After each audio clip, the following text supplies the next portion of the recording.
Hello all, ఫ్రెష్గా prawns తీసుకొని నీట్గా వాష్ చేసి కొద్దిగా గోరువెచ్చటి నీళ్ళలో వేసి బయటికి తీసి అందులో ఉప్పు, కారం, ధనియాల పొడి, అల్లం వేసి బాగా మిక్స్ చేసుకోండి.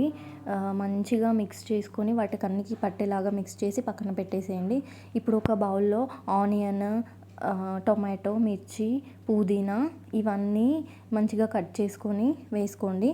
అందులో స్టార్, చెక్క, అలాగే కొన్ని మిరియాలు, 2 లవంగాలు కూడా వేసి సాల్ట్, కొంచెం ఆయిల్ కూడా వేసి స్టవ్ పైన పెట్టేసుకోండి. 15 మినిట్స్ తర్వాత ఇలా అవుతుంది.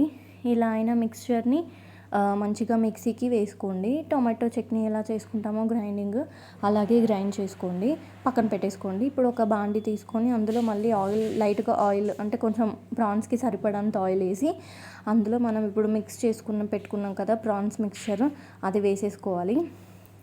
ఇలా ఎందుకు చేసుకోవాలి అని అంటే అందులో ఉన్న అడిషనల్ అమౌంట్ ఆఫ్ మాయిశ్చర్ కానీ ఆ తేమ అంతా పోతుంది. ఇప్పుడు నార్మల్గా నేను టొమాటో, ఆనియన్ వేసి నార్మల్గా కర్రీ కూడా చేస్తాను, కానీ అది కొంచెం పచ్చి వాసన వస్తుంది. ఇది ఏంటంటే అసలు పచ్చి వాసన రాదు. ఇది మనం ఇలా ఫ్రై చేస్తుంటే కూడా మంచిగా ఎగ్ ఆమ్లెట్ స్మెల్ వస్తుంది. చాలా చాలా చాలా చాలా యమ్మీగా అనిపిస్తుంది.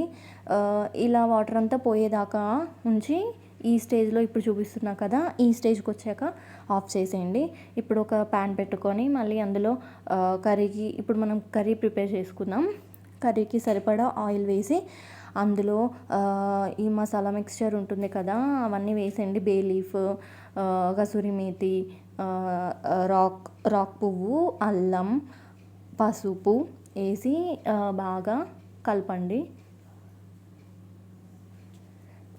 బాగా పసుపు పచ్చివాసన పోయేదాకా ఫ్రై చేసుకోవాలి. చూపిస్తున్నా కదా, మీడియం ఫ్లేమ్లో పెట్టుకొని అల్లం పచ్చివాసన పోయేదాకా మంచిగా ఫ్రై చేసుకోండి. అండ్ దాని తర్వాత ముందుగా మనం రెడీ చేసి పెట్టుకున్న మిక్స్చర్ ఉంది కదా, టొమాటో పేస్ట్, అది కూడా వేసుకొని బాగా మిక్స్ చేసుకోండి.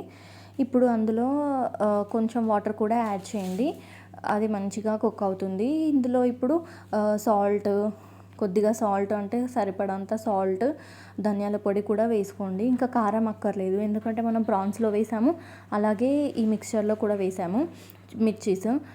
ఇప్పుడు ఫ్రై చేసుకున్న ప్రాన్స్ కూడా యాడ్ చేసుకొని మంచిగా కలిపేసుకోండి.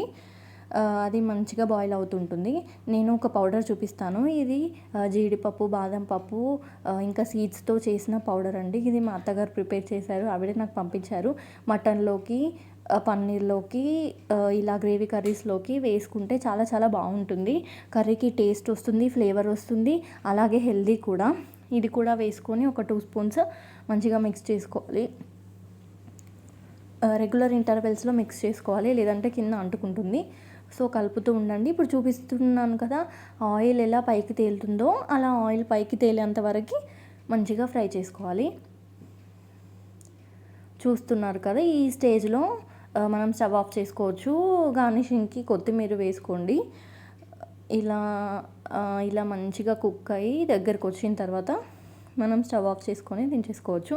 ఇది చపాతీలో కానీ రైస్లో కానీ చాలా చాలా చాలా టేస్టీగా ఉంటుందండి. ఒక్కసారి మీరు తిన్నారంటే ఆహా, ఇలా వేడి వేడి అన్నంలో మంచిగా కలుపుకొని ఒక్క ముద్ద అలా పెట్టుకుంటే మీరే అంటారు, అబ్బాబా ఏమి రుచి అని అంటారు. పక్కా ట్రై చేయండి ఫ్రెండ్స్, అండ్ టేస్ట్ ఎలా వచ్చింది అనేది కామెంట్ చేయండి.